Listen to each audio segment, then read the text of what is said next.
శ్రోతలకు నమస్కారం. కథాపుస్తకంకి స్వాగతం.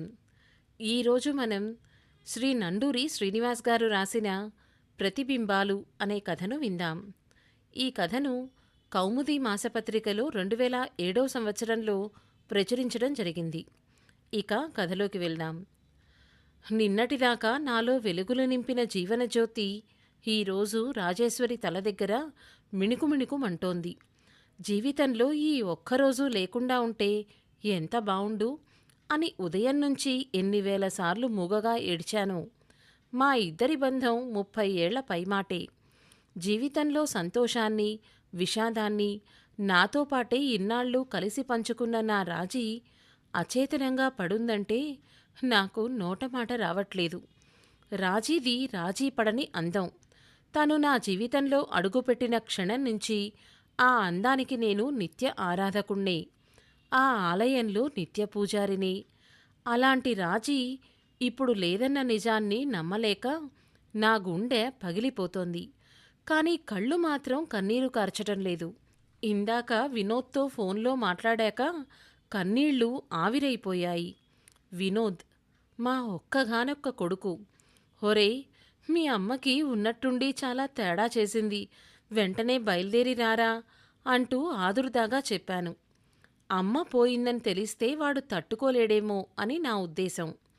ఎంత డబ్బైనా పర్లేదు నాన్నా, మంచి వైద్యం చేయించు, మనీ కావాలంటే వెంటనే అకౌంట్లో ట్రాన్స్ఫర్ చేస్తాను అన్నాడు. చెప్పు తీసి కొడదామనిపించింది వాణ్ణి. కనీసం అమ్మకి ఏమయ్యింది అని కూడా అడగలేదు వాడు. అడ్డగాడిద. వాడు మాట్లాడిన 3 మాటల్లో 2 డబ్బు గురించే. వాడికి ఎంతసేపు డబ్బే ముఖ్యం.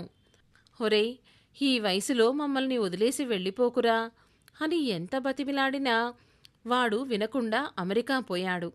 వయసైపోయేలోపే సంపాదించుకోగలిగినంత సంపాదించాలి అన్నది వాడి ఆశ. ఇక ఉండబట్టలేక, ఒరేయ్, మీ అమ్మ పోయిందిరా అంటూ వెక్కుతూ అన్నాను. అవతల ఒక్క నిమిషం నిశ్శబ్దం. షాకయ్యాడేమో. పాపం మెల్లిగా చెప్పుండాల్సింది అనుకున్నాను నేను.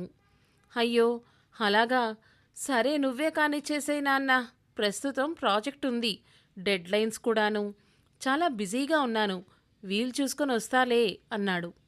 ఎంత తేలిగ్గా చెప్పాడు. అమ్మ పోయిందన్న బాధ కొంచెం కూడా లేదు వీడికి. ఇన్నేళ్లు మేమిద్దరం రెక్కలు ముక్కలు చేసుకొని ఎంతో కష్టపడి సంపాదించి పెంచి పెద్ద చేసింది ఈ త్రాష్టుడినేనా అనిపించింది నాకు.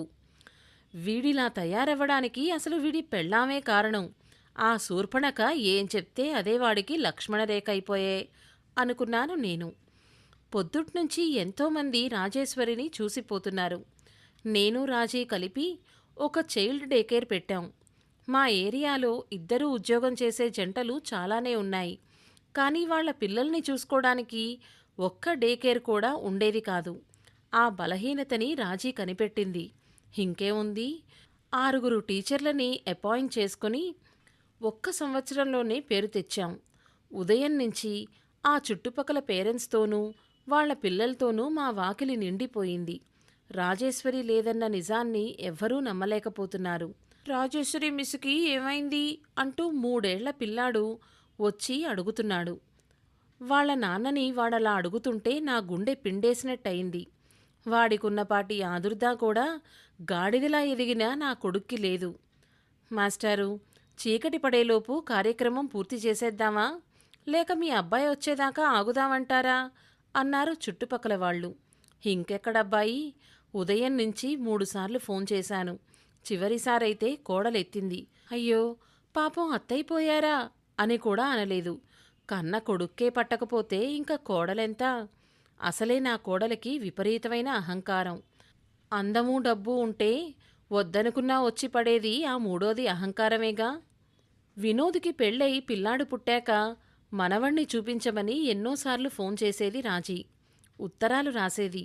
విసుగెత్తి చివరికి నేను చస్తే తప్ప వీడు నన్ను చూడడానికి రాడేమోనండి అనేది చాలాసార్లు. ఇప్పుడు అది కూడా భ్రమే అని తెలిస్తే ఆ ఆత్మ ఎంత క్షోభిస్తుందో. ఇంక రాజీని చివరిసారిగా నేనే సాగనంపాను. నా కళ్లల్లో పెట్టుకుని పదిలంగా చూసుకున్న ఆ రూపాన్ని మృత్యువు ఒక్క క్రీగంట చూపుతో సొంతం చేసుకుంది. అగ్నిదేవుడు పొడవాటి నాల్కలు చాచి నిర్దాక్షిణ్యంగా రాజీని కబళించాడు. ఇన్నాళ్ళు పంచప్రాణాలు ఎత్తుగా చూసుకున్న నా అర్ధాంగిని పంచభూతాలు తమలో కలిపేసుకున్నాయి. వచ్చిన వాళ్ళు ఒక్కొక్కళ్ళే వెళ్ళిపోతున్నారు. నాకు మాత్రం వెళ్ళాలనిపించలేదు. నా రాజీ సాన్నిహిత్యంలో నేను గడిపే ఆఖరి రోజు ఇదే. నిన్నటికి ఈ రోజుకి ఎంత మార్పు! నిన్న అన్నీ ఉన్న చక్రవర్తిని నేను. నేడు యుద్ధంలో ఓడిపోయి ఒంటరిగా మిగిలిన సైనికుణ్ణి. రాజీ లేకపోతే ఎంత మార్పు! రేపట్నుంచి రాజీలేని ఒంటరి జీవితం గడపడం ఎంత కష్టమో తలుచుకుంటేనే భయంగా ఉంది. ఇక నా రోజులన్నీ అనుభూతి శూన్యమే కదా అనుకున్నాను మనసులో. ఇప్పటిదాకా బింకంగా ఉన్నాను కానీ ఇక దుఃఖం కట్టలు తెంచుకుంది. మొదటి కన్నీటి చుక్క బయటికి రాలింది. ఎంత తట్టుకుందామన్నా బాధ తీరడం లేదు. ఒక్కసారి వినోద్ని చూడాలని, నాకొచ్చిన అతిపెద్ద కష్టాన్ని వాడితో చెప్పుకోవాలని, వాడిని గట్టిగా కౌగిలించుకుని ఏడవాలి అనిపించింది.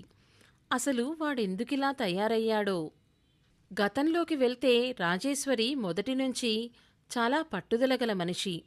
దీన్నే చుట్టాల్లో కొంతమంది మొండితనం అనేవారు. అనుకున్నదాన్ని సాధించటం కోసం దేన్నైనా వదులుకునే స్వభావం తనది. మాది ఒక మధ్యతరగతి కుటుంబం. అప్పట్లో నా ఆదాయం నెలకి 400 రూపాయలు. తన కలలు సాకారం చేసుకోవడం కోసం రాజీ ఉద్యోగంలో చేరతానని నన్ను రోజూ సతాయించేది. చివరికి ఒప్పుకున్నాను. తొందరలోనే ఒక బ్యాంక్ ఉద్యోగం సంపాదించింది. వినోద్ని ప్రసవించాక 3వ నెలలో తను పుట్టింటి నుండి తిరిగొచ్చింది. తీరా చూస్తే బిడ్డని తీసుకురాలేదు. వాళ్ళమ్మ దగ్గరే వదిలేసొచ్చింది. మా ఇద్దరికీ పెళ్ళయ్యాక ఆ రోజే మొదటిసారిగా పెద్ద యుద్ధం అయింది. రోజూ ఉద్యోగానికెళ్తూ బాబుని చూడ్డం కష్టం కదా అని అలా చేసిందిట. పిల్లల కోసం ఉద్యోగం మానేయచ్చు కదా అని నా వాదన. ఇద్దరం రెక్కలు ముక్కలు చేసుకుని సంపాదించేది పిల్లల కోసమేగా అని తేల్చింది రాజీ. నాకేం చెప్పాలో తెలియలేదు. చివరికి నేనే తగ్గాను. రాజీకి కోపం వచ్చిందంటే అది గ్రీష్మతాపమే. కోపం వచ్చినప్పుడు ఆ రోజు రాత్రంతా ఇక నాతో మాట్లాడేది కాదు. అన్నం మానేసి ఒక మూల కూర్చునేది. చివరికి నేనే తగ్గాల్సొచ్చేది. పక్కింటి రవిచంద్రన్ తన 3 ఏళ్ల పాపతో ఇసుగదిబ్బల మీద ఆడుకోవడం చూసినప్పుడల్లా నాకు చాలా అపురూపంగా అనిపించేది. గంటల తరబడి అదే దృశ్యాన్ని మా కిటికీలో నుంచి దొంగచాటుగా ఎన్నాళ్లు చూసుంటాను. నేను ఏదో గొప్ప పెన్నిధిని కోల్పోతున్నాను అనే బాధ అనుక్షణం నన్ను వెంటాడేది. కానీ రాజీని కన్విన్స్ చేయడం చాలా కష్టమని నాకు తెలుసు. ఇలా చాలా ఏళ్లు గడిచాక చివరికి వినోద్ని మంచి కాన్వెంట్లో వేయడం కోసం మేమే తెచ్చేసుకున్నాం.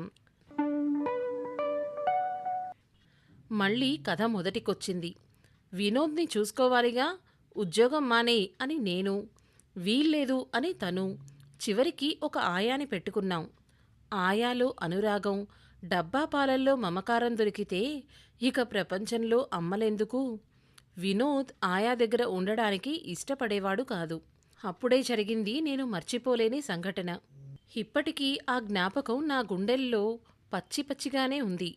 రాత్రి మాస్టర్ బెడ్రూంలో మా ఇద్దరి పడక. వాడికేమో ఇంకొక బెడ్రూము. నాకెందుకో అది నచ్చేది కాదు. కానీ వాడికి స్వతంత్రంగా పెరగడం నేర్పించాలని రాజీ ఉద్దేశం.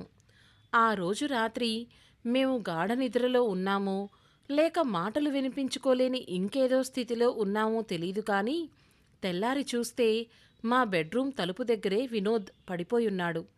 వాడి ఒళ్ళు జ్వరంతో కాలిపోతోంది. రాజీ ఆఫీస్లో ఏదో ఇన్స్పెక్షన్ ఉందిట, మానడానికి వీల్లేదు అంది. ఎంత డబ్బైనా పర్లేదు, మంచి డాక్టర్కి చూపించమని చెప్పి వెళ్ళిపోయింది. నేనే లీవ్ పెట్టుకొని చివరికి 3 రోజులు వాడితో కూర్చున్నాను. అప్పటికి నెమ్మదించింది. నాకు చాలా బాధ కలిగింది. షరా మామూలే. ఉద్యోగం మానేయమని నేను, వీల్లేదని తను. రక్తం రుచి మరిగిన పులిని, సంపాదన రుచి మరిగిన ఆడదాన్ని మళ్లీ మామూలుగా మార్చటం దాదాపు అసాధ్యమే అనిపించింది. చివరికి ఒక నిర్ణయానికొచ్చాను. దగ్గరలో ఉన్న సిటీలో ఒక మంచి రెసిడెన్షియల్ స్కూల్ చూసి వాడిని అందులో చేర్చాం. ఆ పక్కవారమే వాడిని చూడ్డానికి వెళ్లేసరికి వాడు భోరు భోరున ఒకటే ఏడుపు. వాడికొచ్చిన పెద్ద కష్టాన్ని మాటల్లో చెప్పడం వాడికి చేత కాలేదు. నేను మీ దగ్గరే ఉంటాను, ఇక్కడ ఉండను అని వెక్కి వెక్కి ఏడుస్తుంటే నేను తట్టుకోలేకపోయాను. సముదాయిద్దామంటే రాజీ గట్టిగా చెప్పింది. ఏమండి, వాడిని బుజ్జగిస్తే ఇక ఇక్కడ వార్డెన్ల మాట వినడు. కొన్నాళ్ళు పట్టించుకోకుండా ఉంటే వాడే అలవాటు పడిపోతాళ్లేండి అని. మొదట్లో నాక్కూడా మనసులాగినా మెత్తగా అలవాటైపోయింది. చాలా రోజుల పాటు చూడ్డానికి వెళ్ళలేదు. ఇద్దరికీ ఉద్యోగాలతో తీరికెక్కడది. మళ్ళీసారి వెళ్ళేసరికి వాడికి పెద్దరికం వచ్చేసింది. ఆ జీవితానికి అలవాటు పడిపోయాడు. కానీ సెలవులకి ఇంటికొచ్చినప్పుడు మాత్రం తిరిగి హాస్టల్కెళ్ళడానికి ఏడ్చేవాడు. వాడింటికొచ్చినప్పుడు వాడితో ఆడుకోడానికి ఇంట్లో ఎవ్వరూ ఉండేవారు కాదు. ఇద్దరం ఉద్యోగాలే కదా. రాను వాడికి ఇంటికన్నా హాస్టలే నయం అనిపించింది. ఇంటికి రారా అంటే వద్దని మారాం చేసేవాడు.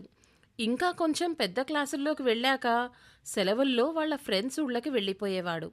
తర్వాత వాడి యూనివర్సిటీ చదువు, ఇప్పుడు ఫారెన్లో ఉద్యోగం. మొత్తానికి మా జీవితంలో వాడితో కలిసి గడిపిన వారాల్ని వేళ్లమీద లెక్క పెట్టచ్చేమో. పిల్లలతో గడపగలిగే మధురమైన సంవత్సరాలు మొదటి 10-15 అంటారు పెద్దవాళ్ళు. ఆ మాధుర్యం మేము రుచి చూడకుండానే మా వాడి బాల్యం గడిచిపోయింది. మాకు ఉద్యోగాలతోనే సరిపోయింది. ఆ 15 సంవత్సరాలు రెక్కలు ముక్కలు చేసుకుంటే మేం కూడబెట్టింది సుమారుగా 2 లక్షలు. అదిప్పుడు మా వినోద్కి ఒక నెల జీతంతో సమానం. ప్రేమను పుట్టేయమని స్విచ్ వేస్తే పుట్టడానికి మనసేమీ యంత్రం కాదు కదా. ప్రేమ ఒక రెసిప్రొకేషన్. దాని విలువ తెలిసేసరికి చేయి దాటిపోవడం ప్రేమకున్న మరో లక్షణం. ఎంత దౌర్భాగ్యపు బతుకు! తప్పు ఎవరి వల్ల జరిగింది? రాజేశ్వరి మొండితనం వల్ల, లేక నా చేతగానితనం వల్ల?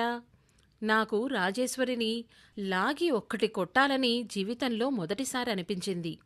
ఛ, ఇంత ఆలస్యంగానా అనుకున్నాను నేను. శానా ఆలస్యం అయినాది. ఎంత భయపడ్డా పోయింది తిరిగి రాదుగా. ఎల్లిరండి బాబూ అన్నారెవరో శ్మశానంలో ఆలోచనల్లో ఉన్న నన్ను చూసి.